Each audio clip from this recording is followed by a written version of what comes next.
Okay, welcome back to the Quiet Signal. I am your Signal Master. Great to have you here. I appreciate it. We're doing a little bit of compare and contrast. I don't know if you remember fifth grade, but that's about as much intellectual ability as I'm able to compute here. So, what we're doing today is we're talking about Christian Rosenkreutz and the Ishtar's descent underworld story, and we're doing a little compare-y, contrasty. Okay, so these two story systems rhyme because they're both initiation engines built around controlled access. Who gets to pass, what gets stripped, what gets revealed, and what it costs to come back. The wedding is the bait, the real subject is authority managing transformation. Because initiation stories aren't trivia, they're social technology. Who is allowed to know, who is allowed to see, and who is allowed to return, and under what restrictions. Societies don't just teach values, they gate them. If you stick with this video, what you'll walk away with is a clean map of what is genuinely parallel and why, what's superficially similar but structurally different, and the best skeptical counter-reading that keeps you honest. Or me honest, really. Quick sidebar, I did reach out to an Ishtar Inanna expert or a guy that's super into it. They did not feel that the stories were that similar. Let me see. So the quick counter-argument from them is that the original version of the Descent myth is an allegory for the synodic cycle of the planet Venus, and specifically its transition from evening to morning star via an inferior conjunction with the sun. And most of the meaning has been lost or forgotten because it's an ancient story, right? And the myth is more about an explanation for withering of crops and dying of livestock due to the seasonal transitions, right? That's kind of the whole point of it, is to explain why seasons happen, and especially in relation to agriculture and livestock. So they felt like any overlap between the Chymical wedding would be superficial. But nonetheless, I still think it's interesting the ways that they were similar. And then to quickly clarify, we are not claiming that Rosenkreutz was secretly worshipping Ishtar, or that Rosicrucians were Mesopotamian cults, or that these myths share a literal lineage. What we're looking at is that both of the texts implement the same initiation architecture, that Venus functions as a boundary regulator in both, that weddings operate as authorization rituals, that death is used as a phase transition, that substitution enforces conservation, that both systems regulate access through gates, and that both encode institutional power. So the shared themes that we have between the two stories are both stories center on crossing forbidden or restricted domains. Ishtar crosses into the underworld, Rosenkreutz crosses into a restricted royal initiatory domain. Ishtar has to go through 7 gates of the underworld. Rosenkreutz has to go through multiple guarded gates and porters. Rosenkreutz also has a 7-day story structure, which is similar to the 7 gates of the underworld with Ishtar. Progress requires loss in both stories. Ishtar is stripped of her regalia and authority. Rosenkreutz is stripped of certainty, comfort, dignity, and assumed belonging. They both undergo a breakdown of identity. Both have a royalty allegory of death, where Ishtar is killed and then suspended in the underworld, and in Rosenkreutz the king and queen are beheaded, and then both of those are resurrected. Ishtar is resurrected and the king and queen are both resurrected, and there's a ritual process in order to bring about that resurrection. Their resurrection, is not automatic. It has to be negotiated for Ishtar. She has to provide the substitute, and then the royals in Rosenkreutz have to be restored through an alchemical labor. They both have a substitution, a life for a life situation, where Ishtar must provide a substitute in order for her to leave the underworld, and then the porter must be replaced, or may be replaced by Rosenkreutz, where there's this replacement narrative that's going on, where a life must pay for a life in both stories.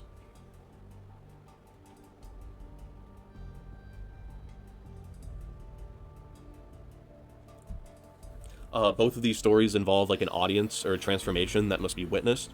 So Ishtar is very explicitly witnessed when she is suspended on a hook, when her corpse is kept in the underworld. And then in Rosenkreutz's trials of the beheading and the wedding are all staged, like, so everything is about a public display. It's like, it's all about like kind of the legitimacy, and it's not a private event. With Ishtar, she has, like, this narrative of like sacred marriage being what legitimizes kingship. Ishtar is all about like who she is paired with. Is a political patronage where the king is given a higher, like, heavenly divine authority because they are in relation to Ishtar or Inanna. And then in the Chymical wedding, there's a whole like legitimization of hierarchy as well. They both have Venus as a central plot point. Ishtar just literally is Venus, or is represented by Venus.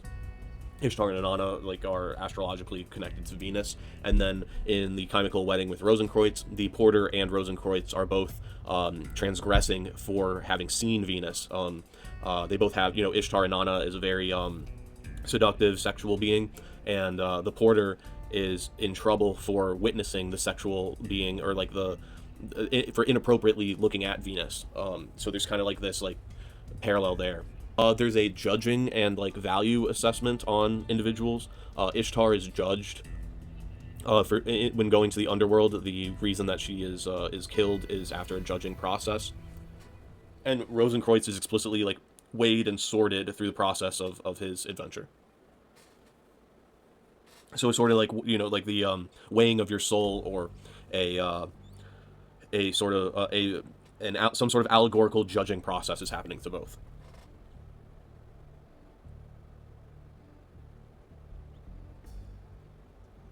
Both stories are very law focused. Like, everything is about systems. It's all impersonal. Seemingly, it's all based off of some sort of structured, like legalistic value system in a divine sense. Neither story gives closure. Ishtar just returns with consequences of like this forever cycle, and Rosenkreutz's fate is unresolved as well. So there's no closure in either story.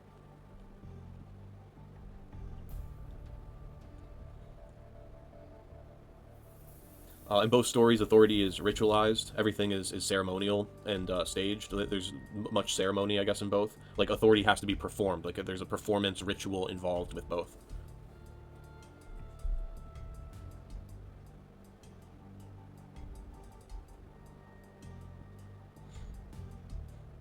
Both stories involve submission to like the law. So Ishtar has to submit to the underworld's law, and then Rosenkreutz has to submit to the initiatory discipline. Both narratives treat the system as being unquestionable. Even gods must obey, and humans especially have to obey, right? You can't challenge the system in either narrative.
Alright, so I also have both stories involve some sort of summoning or prompt. I mean, every story, I guess, kind of does, right? But there's a summons that happens where Ishtar Inanna has like this cosmic compulsion to go into the underworld. Rosenkreutz receives a literal invitation. There's an entry, sort of similar grammar about breaking into some sort of barrier. Like Ishtar and Inanna has to descend, and Rosenkreutz has to go through a journey. There's gates in both of them. There's the 7 underworld gates. There's multiple gates or portals or whatever that Rosenkreutz has to go through, and castle gates, I believe, as well. The gate functions for Ishtar and Inanna is to remove status, like she has to remove something. Rosenkreutz has to provide tokens or credentials at each kind of threshold. There's an identity loss involved in both stories to some extent. Again, death is a major theme in both. Display is a major theme in both, like hanging of Ishtar's corpse or Inanna's corpse, and then the symbolic ritualized like ceremonies going on with Rosenkreutz. They both involve a restoration, like the king and queen and Rosenkreutz are alchemically revived, and then Inanna Ishtar is revived based off of a negotiated return. In a way, I mean, there's an alchemical process, right? She has to be given the food and water of life in order to be resurrected. And then there's like a legal precedent on how she can escape the underworld. Weddings are kind of involved in both stories. I know Ishtar Inanna has a sacred marriage to Dumuzi, and she has to trade her lover. And then there's the whole point of the Rosenkreutz story is the Chymical wedding. Venus is a central figure in both. There's a crime or some sort of sin involved in both. Of Ishtar is like deemed unworthy or is like breaking through into the underworld, and then Rosenkreutz has an unauthorized division. They both require substitution, right? Again, so yeah, we have boundary crossing, enforcement, decrees of Escrigal with Ishtar, and the whole system in the Chymical wedding is all about enforcing the ritual.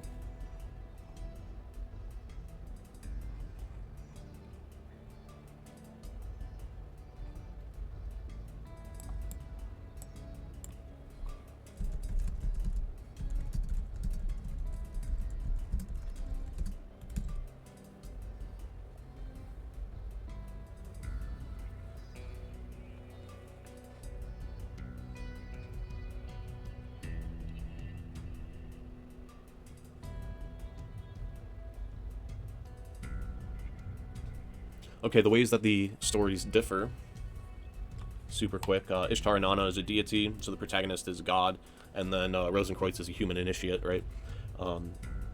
Ishtar and Inanna have a kind of...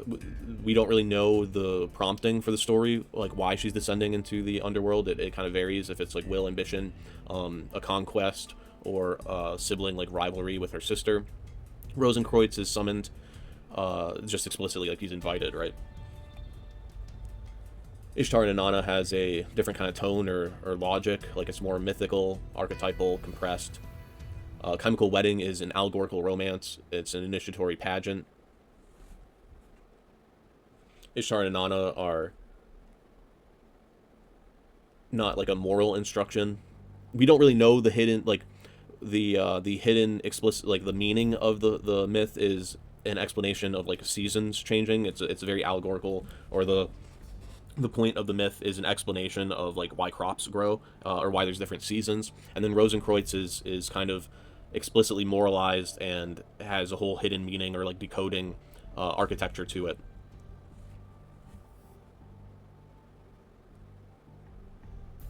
The fail state in both stories is different. Like failure is existential. It's cosmic disruption. It disrupts like the world. It's an external or a macro sort of story.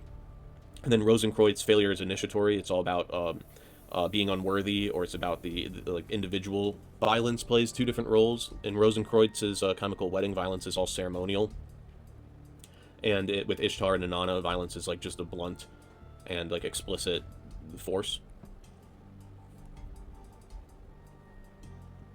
The return mechanism is different in both stories. Ishtar and Inanna return is negotiated through like a divine intervention with Enki and his emissaries. Rosenkreutz has to earn, like the return for the royals is earned through a like ritual process of alchemy and a staged restoration.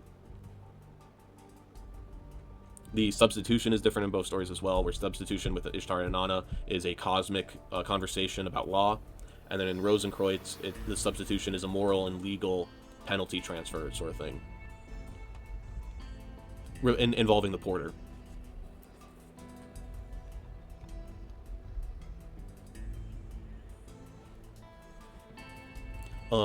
Sex and Eros has a different role in each story. Ishtar and Inanna, Eros is central, like fertility, sacred marriage, life force governance sort of a thing. Like they're trying to get the Eros back into the world by resurrecting Ishtar.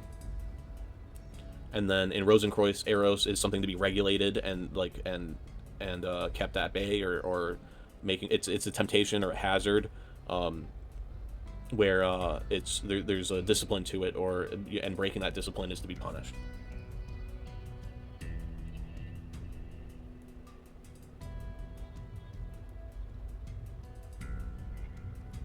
The story's like historical context, of course, very different. Ishtar and Inanna is all rooted in ancient Mesopotamian story, and then Rosenkreutz is an early modern esoteric, like Christian story to the whole Rosicrucian pamphlet culture.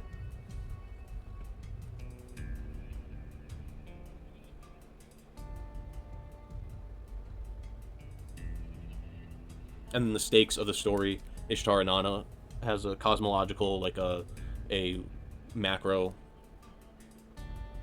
stake, like the point is divine, external, an explanation of the world. Rosenkreutz and his Chymical wedding is all about an initiatory and institutional, like self focused story, improving the individual.